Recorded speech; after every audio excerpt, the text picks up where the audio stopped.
পদ্মজা ইলমা বেহেরোস। আসসালামু আলাইকুম, আমি মরিয়ম আপনাদেরকে পদ্মজা উপন্যাসটি পর্ব 50 পাঠ করে শোনাবো। দুজনে একসঙ্গে ফ্রেশ হয়ে ঘর থেকে বের হয়। পদ্মজা দইতলাটাই একটু দেখার জন্য ডান দিকে মোড় নিল। প্রথমে চোখ পড়ল বড় ব্যালকানি, এরপর আরেকটা শোবার ঘর। ব্যালকানিতে লতাপাতায় ছোট ছোট টব। বিরাট অট্টালিকায় সুখে কেটে গেল 5 মাস। লাবণ্য দেশ ছেড়েছে 2 মাস হলো। মাস তিনেক হলো বুয়া কাজ ছেড়ে দিয়েছে। পদ্মজা আর কাজের লোক নিতে দিল না, এক হাতে নাকি সব পারবে। তবু আমির একটা 12 বছর বয়সী মেয়েকে রেখেছে সাহায্যের জন্য। ভোরে নামাজ পড়ে রান্নাবান্না করে পদ্মজা, এরপর শাড়ি পাল্টে নেয় কলেজে যাওয়ার জন্য। আমিরকে ব্লেজার টাই পরাতে সাহায্য করে। প্রথম যেদিন আমিরকে ব্লেজার পরাতে গিয়েছিল সেদিন অবাক হয়ে জিজ্ঞেস করেছিল, এই পোশাকের নাম কি? আপনাকে খুব বেশি সুন্দর দেখাচ্ছে। আমির হেসে জবাব দিয়েছিল, ব্লেজার, বাড়ি থেকে এটা আনা। এমন অনেক কিছু পদ্মজার অজানা ছিল, সব কিছু এখন তার চেনা চেনা জানা। এই বিলাসবহুল জীবন বেশ ভালো করে উপভোগ করছে। মানুষটা সারা দিন ব্যস্ত থাকে, তবু ফাঁকে ফাঁকে টেলিফোনে যোগাযোগ করে। পদ্মজাকে নিয়ে গোডাউন দেখিয়েছে, অফিস দেখিয়েছে, সব কিছু সাজানো গোছানো। গোডাউনে বিভিন্ন ধরনের পণ্য, কত কত রকমের দ্রব্য। পদ্মজার জীবনে ভালোবাসা এবং অর্থ দুটোই চাওয়ার থেকে বেশি পেয়েছে। সকাল 9টা বাজে। আমির তাড়াহুড়ো করছে, তার নাকি আজ দরকারি মিটিং আছে। পদ্মজা শাড়ির আঁচল টেনে গুজে নিয়ে দৌড়ে দৌড়ে খাবার পরিবেশন করছে। আমির 2 তলা থেকে নেমেই বলল, আমি গিয়ে গাড়ি পাঠিয়ে দিচ্ছি, কলেজে চলে যেও। আরে খেয়ে যাবে না তো? সময় নেই, আসছি। খেয়ে যান না। বলছি তো তাড়া আছে, জোরাজুরি করছো কেন? আমির দ্রুত বেরিয়ে যায়। পিছু ডাকতে নেই, তাই পদ্মজা রাখল না। মনকে ডেকে বললেন, খেয়ে নাও তুমি। মনা পদ্মজার সাহায্যকারী। পদ্মজার ছোট ছোট ফরমায়েশ পালন করে। পদ্মজা বৈঠকখানায় গিয়ে বসলো। আজ ভোর থেকে মনটা খারাপ, কারণ সে খারাপ একটা স্বপ্ন দেখেছে। মায়ের কথা খুব মনে পড়ছে। বাইরে বৃষ্টি হচ্ছে, ঝুম বৃষ্টি। অকারণে বিষণ্ণতা ছেয়ে আছে মন। অকারণে না, বোধহয় আমির বিরক্ত হয়ে বলেছে, এজন্যই বোধহয় মনে আকাশেই বৃষ্টি নেমেছে। পদ্মজা পুরোটা দিন উপন্যাস পড়ে কাটিয়ে দিল। সন্ধ্যার আগ মুহূর্তে কলিং বেল বেজে ওঠে। দৌড়ে গিয়ে পদ্মজা খুলে দিল দরজা। আমির দাঁড়িয়ে আছে, বাইরে বাতাস হচ্ছে। পদ্মজা বলল, আসুন। আমির ভেতরে ঢুকলো না, সে ঠায় দাঁড়িয়ে থেকে পদ্মজার দিকে তাকিয়ে আছে। পদ্মজা কপাল কুঁচকালো, বলল, কি হলো, আসুন। আমির চট করে পদ্মজাকে কোলে তুলে নিয়ে নিল। পদ্মজা চেঁচিয়ে উঠে বলল, কেউ দেখবে। আমির মনাকে ডাকলো, মনা কইরে দেখে যা। আপনি ওকে ডাকছেন কেন? এবার কাউকে দেখাবেই। মনা, ওই মনা। মনা 2 তলা থেকে নেমে আসে। আমির মনাকে নামতে দেখে বলল, এই দেখো তোর আপাকে কোলে নিয়েছি, দাঁড়া, তোর সামনে একটু আদর করি। পদ্মজা শাড়ির আঁচল দিয়ে মুখ ঢেকে চাপা স্বরে বলল, মনা কি ভাববে? আপনি আবার আর বলবো না, কে দেখবে, এবার ছেড়ে দিন। আমি পদ্মজাকে নামিয়ে দিল। মনে কাচুমাচু হয়ে দাঁড়িয়ে আছে, সে কি করবে বুঝতে পারছে না। আমির বলল, যা ঘরে যা। এই মনা, এটা শোনার অপেক্ষায় ছিল। সে দৌড়ে চলে যায়। পদ্মজা হাঁপ ছেড়ে বাঁচল। আমিরের গুরুজনদের মতো বলল, আক্কেল জন যখন কখন হবে আপনার? বয়স তো কম হলো না। অবিকল পদ্মজার কথার ধারণ অনুসরণ করে আমির বলল, আর কতদিন কেউ দেখবে কথাটা মুখে থাকবে? বিয়ে তো কম দিন হলো না। আপনি আপনি আর কালা চাঁদ না কালা মহিষ? এটা তো পূর্ণা বলতো না। হ্যাঁ, আমি মোটেও কালো না তো কি? এই যে দেখুন, দেখুন আমার হাত আর আপনার হাত। পদ্মজা হাত বাড়িয়ে দেখায়। আমি খপ করে পদ্মজার হাত ধরে চুমে খেয়ে বলল, এই হাতে আমার। পদ্মজা বলল, ঠেস ধরা খাও, আর কি পারেন আপনি, ছাড়ুন। আপনি। পদ্মজার হাত ছেড়ে হাসতে লাগলো। দেখতে দেখতে চলে এলো শীতকাল। সকাল বাজে 10টায়, তবুও কুয়াশার চাদর চারদিকে ঢাকা। বালকনিতে দাঁড়িয়ে আছে পদ্মা, মনটা কু গাইছে। অজানা একটা ঝড় বইছে বুকে, স্থির হয়ে কোথাও দাঁড়াতে পারছে না। ঢাকা আসার পর থেকে নিয়মিত পূর্ণা চিঠি পেত। প্রায় 4 মাস হলো বাড়ি থেকে কোনো চিঠি আসছে না। পদ্মজা 9টা চিঠি পাঠিয়েছে, একটারও উত্তর আসেনি। বাড়ির সবার কথা খুব মনে পড়ছে। ব্যালকনিতে ছেড়ে ঘরে চলে যায় পদ্মজা। বিছানায় গা এলে দিতেই ঘুমের রাজ্যে হারিয়ে যায়। একটা সুন্দর স্বপ্ন দেখে হাওলদার বাড়িতে টেলিফোন এসেছে। পূর্ণা হাওলদার বাড়িতে এসে পদ্মজার সঙ্গে যোগাযোগ করে। পদ্মজা কথা বলতে ওপাশ থেকে পূর্ণা উল্লাস ভেসে আসলো। আপা, আপা, আমি আমার গলার স্বর শুনতে পাচ্ছ? তুমি শুনছো? শুনছি। কেমন আছিস? আম্মা কেমন আছে? বাড়ির সবাই কেমন আছে? সবাই ভালো। তুমি কেমন আছো? আমার বিশ্বাস হচ্ছে না তোমার গলা শুনছি। আচ্ছা শোনো, বলো আপা, আশপাশে কেউ আছে কি? খালাম্মা আছে। এ বাড়িতে আর আসবি না আমি যতদিন না আসবো, মনে রাখবি। কেন? কেন আপা? মানা করেছিস, শুনবি। আচ্ছা, কিন্তু আমি ভেবেছিলাম এবার প্রতিদিন দুলাভাইয়ের বাড়িতে আসবো আর তোমার সঙ্গে কথা বলবো। ধুর, আবার যখন আসবো আমাদের বাড়িতেই টেলিফোন নিয়ে আসবো। এরপর প্রতিদিন আমাদের কথা হবে। এখন আর আমার মানা শোন। টাকা কোথায় পাবে? যেদিন উনি বলেছিলেন নিয়ে আসবে, আমি মানা করেছিলাম। বললেন তুমি আনন্দে থাকলে আমি সুখী। তোমার সুখের জন্য এখন আমার সব। আর কি বলার? দুলাভাই তো খুব ভালো, তাই না আপা? আমার শরীর সত্যি ভালো আছে? আছে, আগের চেয়ে ভালো। খেয়াল করে রাখিস আমার। রাখবো। বাতাসটা বেড়েছে, পদ্মজার গা কাটা দিচ্ছে। আচমকাই ঘুমটা ভেঙে চট করে উঠে বলল সে। হাতের দিকে তাকিয়ে দেখলো টেলিফোন নেই। স্বপ্ন মনে হচ্ছিল সবই তার। পদ্মজা দেওয়ালের ঘড়িতে দেখে 11টা বাজে। টেলিফোনের পুরো দেশে হাতে গোনা কজনের বাসায়। সেখানে গ্রামের টেলিফোন যোগাযোগ করা যাবে ভাবাও হাস্যকর। পদ্মজা বিছানা ছেড়ে ড্রয়িং রুমে চলে এলো। কপালে হাত দিয়ে দেখে গায়ে জ্বর এসেছে। পূর্ণার সঙ্গে কথা বলতে বলতে ইচ্ছা করছে। সে দীর্ঘশ্বাস ছাড়ল। রান্নাঘরে যেতে যেতে ডাকলো, মনা। হঠাৎ মাথায় এলো মনে তো বাসায় নেই, 2 দিন আগে বাড়িতে গিয়েছে। খুব একা লাগছে তার। সব কিছু রান্না করা আছে, তার কি রাঁধবে? 1 কাপ চা বানিয়ে খাওয়া যায়। পদ্মজা 1 কাপ চা বানিয়ে বৈঠকখানার জানালার পাশে ঘেঁষে বসলো। গ্রামের সোনালি দিনগুলোর কথা মনে পড়ছে। মোর্শেদ প্রথম যেদিন সোয়েটার কিনে এনে দিয়েছিল সেই দিনটার কথা মনে পড়ছে। সকাল সকাল উঠে খেজুরের রস দিয়ে পিঠে খাওয়ার, 3 বোনের একসঙ্গে পড়তে বসা, একসঙ্গে স্কুলে যাওয়া। স্বর্ণময় দিনগুলো কখনো কি আর ফিরবে? কলিং বেল বেজে উঠল। অসময়ে কলিং বেল শুনে অবাক হলো পদ্মজা। আমি তো এই সময় আসে না। 2 ঘন্টা আগে বের হলো। তাহলে কে এসেছে? গায়ের শালটা টেনে নিল সে। এরপর দরজা খুলল। দরজার সামনে আমির দাঁড়িয়ে আছে। পদ্মজা অবাক হয়ে জানতে চাইল, এত দ্রুত তৈরি হও? গ্রামে যাব। পদ্মজার চোখের পলক ফেলে আবার তাকালো। বলল, গ্রামে মানে অলন্দপুর? আমির দরজা লাগিয়ে দিয়ে বলল, দ্রুত যাও, শাড়ি পাল্টাও। পদ্মজার উৎকণ্ঠা, হুট করে যে কোনো খারাপ খবর? আমির হেসে বলল, তেমন কিছু না, কয়েকদিন ধরে দেখছি মন খারাপ করে বসে থাকো, তাই হুট করে যাওয়ার সিদ্ধান্ত নিলাম। কলেজ তো শীতে বন্ধই আছে। আমি 1 সপ্তাহের জন্য ম্যানেজারকে সব বুঝিয়ে দিয়েছি। আর আলমগীর ভাইয়া এসেছে, কোনো চিন্তা নেই। এবার দ্রুত যাও, ট্রেন 12টায়। আজকে শেষ ট্রেন, কিন্তু এটাই। আমি তৈরি আছি, শুধু লাগেজ 2টা 3টা শার্ট ঢুকিয়ে নিলেই হবে। পদ্মজা আর কিছু বলল না, ছুটে গেল 2 তলায়। তার হৃৎপিণ্ড খুশিতে দামামা বাজছে। 10 মিনিটের ব্যবধানে শাড়ি পাল্টে লাগেজও গুছিয়ে ফেলল। দুজন বেরিয়ে পড়ে গন্তব্য অলন্দপুর। দীর্ঘ 8 মাস পর জন্মস্থান, জন্মদাত্রী, জন্মদাতা ভাই বোনকে সবাইকে দেখতে পাবে।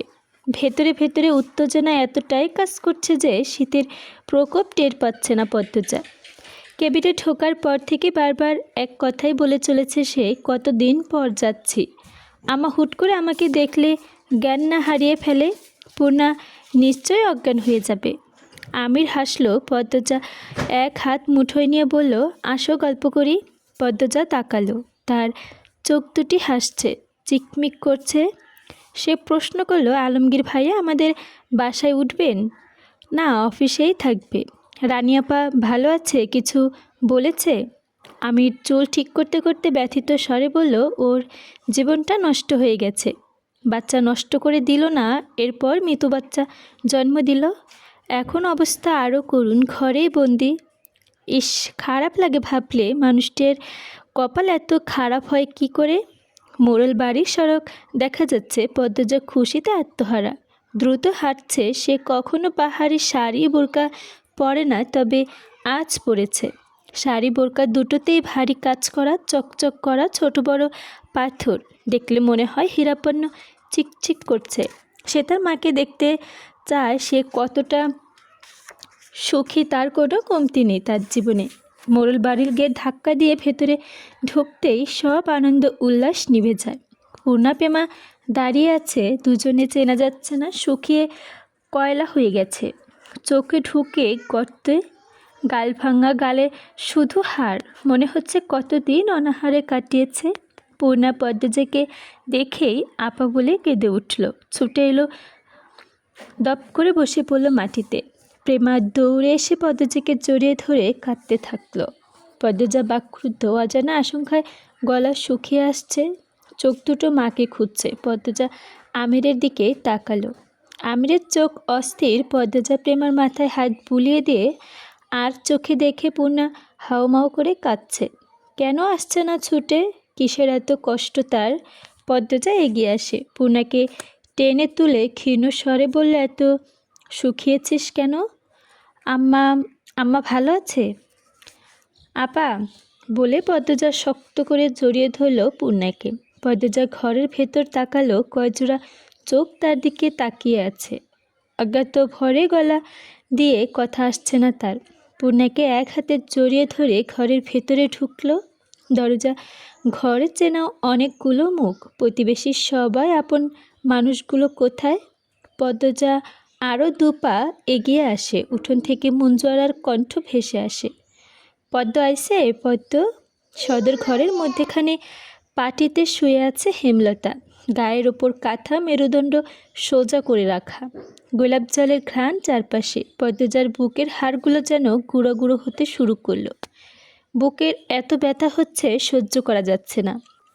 সে হেমলতার পাশে বসে নিস্তরঙ্গ গলায় ডাকলো, আম্মা, ও আম্মা। হেমলতা পিটপিট করে তাকালেন। চোখ দুটি খোলা, কোটরে ঢুকে গেছে। গালে মাংস নেই, ভাঙা। তিনি পদ্মজার দিকে তাকিয়ে আবার চোখ সরিয়ে নিলেন। চিনতে পারলেন না পদ্মজা হেমলতা। তার চোখে জল দেখে জল গড়িয়ে পড়ে হেমলতার হাতে। তাতেও হেমলতার ভ্রুক্ষেপ নেই। তিনি নিজের মতো ঘরে ছাদে তাকিয়ে আছেন। মর্জুয়ারা সদর ঘরে ঢুকেই বিলাপ শুরু করলেন। পদ্মজা জোরে চেঁচিয়ে উঠল, চুপ করো, কেউ কাঁদবে না, চুপ করো। সবার কান্না থেমে যায়। পদ্মজা হেমলতাকে বলল, ও আম্মা কথা বলো। আমি আমি তোমার পদ্মজা, তোমার আদরের পদ্মজা। আমার 4 মাস ধরে কাউকে চেনে না আপা। পদ্মজা ডুকরে কেঁদে উঠল। পদ্মজার চোখ পড়ে সদর ঘরে ঈশান কোণে। মুর্শিদ কপালে হাত দিয়ে বসে আছেন। এই মানুষটাকেও চেনা যাচ্ছে না। পিঠে হাতটি ভেসে আছে। সবার একই হাল। পদ্মজা বাঘহীন হয়ে পড়ে আছে। কিছু বলবে নাকি কাঁদবে? বুকে না জানা নীল যন্ত্রণা হচ্ছে। শরীরের শক্তি কমে আসছে। পদ্মজা 2 হাতে হেমলতার মাথা তুলে ধরল। পদ্মজা 2 হাতে হেমলতার মাথা জড়িয়ে ধরে পদ্মজা।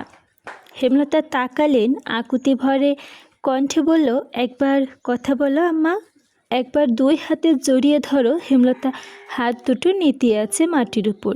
পূর্ণা খেয়াল করল হেমলতা হাত দুটি কাঁপছে। চেষ্টা করছেন পদ্মজাকে জড়িয়ে ধরার, কিন্তু পারছেন না। তাহলে কি পদ্মজাকে চিনতে পেরেছেন? পদ্মজা কাঁদতে থাকলো। অনেক অনেক কিছু বলছে, কারো কথা কানে ঢুকছে না। শুধু বুঝতে পারছে এই পৃথিবীর বুক থেকে তার মা হারিয়ে যাচ্ছে। হারিয়ে যাচ্ছেন হেমলতা, হারিয়ে যাচ্ছে তার কল্পনার রাজ্যের রাজরানী। স্বপ্নে তো সব পূরণ হয়নি, এ তো কথা ছিল না। তবে কেন এমন হচ্ছে? পদ্মজার বুক ছিঁড়ে যাচ্ছে, যন্ত্রণায় বিষিয়ে উঠছে সারা শরীর। কাপা ঠোঁটে হেমলতার পুরো মুখে চুমু খেলো সে। ভারী করুণভাবে বলল, ও আম্মা, কোথায় হারালো তোমার তীক্ষ্ণ দৃষ্টি, ঝাঁঝালো কণ্ঠ? কেটে গেল অনেকটা মুহূর্ত। কাছের মানুষের ভিড়, আর কেউ নেই। রানী কারো মুখে। হেমলতা মতো সবাই বাখিন, স্তব্ধ। কেউ খায়নি। বাসন্তী গুপ্ত ব্যথা নিয়ে রেঁধেছেন। প্রেমা পান্ত আমির ছাড়া কেউ খেলো না। পদ্মজাকে অনেক জোরাজুরি করেছে আমির, কিছুতেই খাওয়াতে পারল না। আমিরও আর ঘাটালো না। পদ্মজা জানতে পারলো 2 মাস ধরে হেমলতা বিছানায় পড়ে আছেন। মাঝে মাঝে 1-2 কথা বলেন, 4 দিন ধরে তাও বলেন না। গতকাল ভোরে মুখ দিয়ে ফেনা বের হচ্ছে। এমন অবস্থা হয়েছিল যে সবাই ভেবেছিল আত্মাটা বেরিয়েই যাবে। হাওলদার বাড়ি থেকে সবাই দেখতে আসে, তখন জানা যায় আমির ঢাকা যাচ্ছে। মুর্শিদ অনুরোধ করে বললেন পদ্মজা আর আমিরকে খবর দিতে, ওরা যেন দ্রুত চলে আসে। রাতের ট্রেনে সকালে গোডাউন পৌঁছে আমির সব বলে আলমগীর। আমির সব শুনে আর দেরি করেনি, পদ্মজাকে নিয়ে চলে আসে। পথে কান্নাকাটি করবে তাই আগে কিছুই বলেনি। পদ্মজা এসব জেনেও কিছু বলল না। মনে অভিমানের পাহাড় তৈরি হয়েছে। কারো কথা শুনতে ইচ্ছে করছে না। সারাক্ষণ চেষ্টা করছে হেমলতার সঙ্গে কথা বলার। হেমলতা কিছুতেই কথা বলছে না। একটু হয়তো পানি খাচ্ছে, আর বেশি আর কিছুই খাচ্ছে না। গায়ের মাংস বলতে কিচ্ছু নেই, চামড়া ছুলে গেছে। পদ্মজা হেমলতার পুরো শরীর মুছে দিয়ে কাপড় পাল্টে দিল। এরপর ছোঁয়া অবস্থায় উজু করালো। ঠোঁট ভেঙে কাঁদো আরও একবার আকুতি করলো, একবার কথা বলো আম্মা, একবার ডাকু পদ্মজা বলে। হেমলতা তাকালেন, কিছু বললেন না, তাকিয়েই রইলেন। মাঝরাতে যখন সবাই ঘুমিয়ে পড়েছে তখন পদ্মজা জাগ্রত। ক্লান্ত হয়ে সবার চোখ দুটি লেগে গেলেও তার চোখ দুটি পলক ফুটছে না। তার মনে বলছে কে যেন চারপাশে ঘুরছে তার মাকে নিয়ে যেতে। ঝিঝি পোকার ডাক, শিয়ালের হাঁক হাঁপিয়ে সে যেন কায়ের শব্দ শুনতে পাচ্ছে। অবচেতন মন যেন অনুভব করছে আজরাইলের অনুপস্থিতি। পদ্মজার বুকে ভয় জেঁকে বসে, চোখ ফেটে জল বেরিয়ে আসে। এদিক ওদিক তাকিয়ে কেঁদে অনুরোধ করছে আমার মাকে কষ্ট দিও না। মুখে হাত চেপে কান্না আটকানোর প্রচেষ্টায় বারবার ব্যস্ত হতে থাকলো পদ্মজা। কাঁদতে কাঁদতে কণ্ঠ নিভে এসেছে, ঠান্ডায় শরীর জমে গেছে, চোখটা লেগেছে মাত্র। তখন দপ করে একটা শব্দ ভেসে এলো। চমকে তাকালো পদ্মজা। হেমলতা হাত দিয়ে মাটি থাপড়াচ্ছেন, শরীর কাঁপছে। পদ্মজার নিঃশ্বাস থেমে যাচ্ছে। হেমলতা 1 হাত শক্ত করে ধরে কেঁদে উঠে বলল, আম্মা, আমার যেও না আমাকে ছেড়ে। ও আম্মা, আম্মা, আমার কষ্ট হচ্ছে আম্মা, তোমার খুব কষ্ট হচ্ছে? আম্মা, পায়ে পড়ে আমাকে ছেড়ে যেও না আম্মা। দ্রুত হেমলতাকে জড়িয়ে ধরে হাউমা করে কাঁদতে থাকি পদ্মজা। বাড়ির সবার ঘুম ভেঙে যায়। অনেকগুলো করুণ কান্নার স্বরে হাহাকার করে ওঠে মোড়ল বাড়ি। পদ্মজার কাউকে অনুরোধ করে বলল, নিয়েন না আমার আম্মাকে, কষ্ট দিচ্ছেন কেন এত? আমার আম্মার কষ্ট হচ্ছে আম্মা। ও আম্মা, আম্মা আমাকে ছেড়ে যেও না। পদ্মজা কাঁদতে কাঁদতে সূরা ইয়াসিন শুরু করলো। হেমলতা শেষবারের মতো উচ্চারণ করলেন, লা ইলাহা ইল্লাল্লাহু মুহাম্মাদুর রাসূলুল্লাহ। শেষ নিঃশ্বাস ত্যাগ করে চোখ বুজে ফেললেন। থেমে গেল শরীরের কাঁপাকাঁপি। দেহটা শুধু পড়ে রইল পরিত্যক্ত বস্ত্রের মতো। পদ্মজা দেহটাকে খামচে ধরে আম্মা বলে চিৎকার করে উঠল। মানুষ ছুটে আসছে আশেপাশের সব বাড়ি থেকে। পূর্ণা কাঁদতে কাঁদতে জ্ঞান হারালো। ফজরের আজান পড়েছে। আমির পদ্মজাকে হেমলতার থেকে ছাড়ানোর চেষ্টা করে, কিন্তু কিছুতেই প্রাণবিহীন দেহটা পদ্মজা ছাড়তে চাইল না। যেন তার ডাকেই ফিরে আসবে হেমলতা। কথা বলে উঠবেন, আবার হাঁটবেন। পদ্মজাকে ধমকে বলবেন, চুপ, এত কিসের কান্না? আমার মেয়ে হবে শক্ত আর কঠিন মনের, এত নরম হলে চলবে না। তা কি আর হয়? এটা শুধুই কল্পনা। আত্মা একবার দেহ ছেড়ে দিলে কি আর ফিরে আসে না, আপন ঠিকানায় ফিরে যায়। হেমলতার নামে মানুষটার আয়ু কতটুকুই ছিল। এই উড়াল দিয়েছে পরকালে, রেখে গেছেন আদরের 3 কন্যাকে। আদরের কন্যাদের ছেড়ে তো কখনো দূরে থাকতে পারতেন না। এবার কিভাবে চলে গেলেন? তিনি নিশ্চয়ই মৃত্যুর সঙ্গে কঠিন যুদ্ধ করেছেন। থেকে যেতে চেয়েছিলেন আরও কিছুদিন, পেরে ওঠেনি। ভোরের আলো ফুটতেই পদ্মজা নিজেকে শক্ত করে গোছল করে এসে কোরআন শরীফ নিয়ে বসল। হেমলতা বললেন, মা বাবা মারা গেলে কান্নাকাটি না করে লাশের পাশে বসে কোরআন শরীফ পড়া ভালো। এতে করে কবরের আযাব থাকলে কম হয়। সে প্রতিটা অক্ষর পড়েছে আর কাঁদছে। জীবনের আকাশের 7 রঙা রংধনু নিভে গেছে, আর কখনোই উঠবে না, কোনো দিনও না। মুর্শিদ বারবার পাঞ্জাবি হাতা দিয়ে চোখের জল মুছছেন, কিন্তু আবার ভিজে যাচ্ছে। গোসলের পর হেমলতার মুখটা উজ্জ্বল হয়েছে, ঠোঁটের কোণে লেগেছে হাসি। পদ্মজা হেমলতার মৃতদেহ সামনে এসে দাঁড়ালো। সাদা কাপড়ে মোড়ানো লম্বা দেহটা দেখে হাহাকার করে ওঠে বুক। আকাশের দিকে তাকিয়ে বলল, আমি জানি তোমার রুহু আমার পাশেই আছে। এভাবে কথা না ভাঙলেও পারতে আম্মা। বলেছিলে কখনো কিছু লুকাবে না। বেহেশতে ভালো থেকো আম্মা। আমি পূর্ণা পেমা পান্তেকে দেখে রাখবো। আমি তোমাকে ভীষণ ভালোবাসি আম্মা। হাঁটু ভেঙে খাটিয়ার সামনে বসে পড়ে সে। হেমলতার কানে মুখ দিয়ে ফিসফিসিয়ে বলল, আল্লাহকে বলে খুব দ্রুত আমাকে নিতে এসো। কিন্তু আমির হিমেল সহ আরও 2 জন খাটিয়া কাঁধে তুলে নিল। কালিমা শাহাদত বলতে বলতে সামনে এগুলো তারা। পূর্ণাকে 3 জন মহিলা ধরে রেখেছে। সে হাত পা দিয়ে ঝাঁপিয়ে চেষ্টা করছে ছোটদের মতো। তার ইচ্ছে হচ্ছে মৃতদেহটা রাখতে, আঁকড়ে ধরে রাখতে। পদ্মজা মাটিতে বসে পড়ল। কি একটা বুক ফুটে বেরিয়ে যাচ্ছে। আম্মা আম্মা বলে 2 হাতে খামচে ধরে মাটিতে। মাথা ঠেকিয়ে বিড়বিড় করে বলল, আমার আম্মাকে কষ্ট দিও না মাটি, একটু কষ্টও দিও না। আমার আম্মাকে যত্নে রেখো, হীরের টুকরে তোমার বুকে ঘুমিয়ে যাচ্ছে। কষ্ট দিও না, কষ্ট দিও না।